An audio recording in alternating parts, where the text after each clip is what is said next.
तदुपरि नैवेद्यपात्राणि धायेत गायत्रीमन्त्रेण पात्राणि प्रोक्षयेत सत्यन्वर्तेन परिगृह्णामि धेनुमुद्रयाम् अमृतीकृत्य ग्रासमुद्रया ॐ प्राणाय स्वाहा ॐ अपानाय स्वाहा ॐ व्यानाय स्वाहा ॐ उदानाय स्वाहा ॐ समानाय स्वाहा ॐ ब्रह्मणे नमः।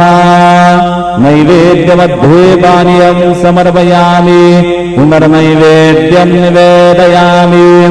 ॐ प्राणाय स्वाहा ॐ अपानाय स्वाहा ॐ व्यानाय स्वाहा ॐ उदानाय स्वाहा ॐ समानाय स्वाहा ॐ ब्रह्मणे नमः।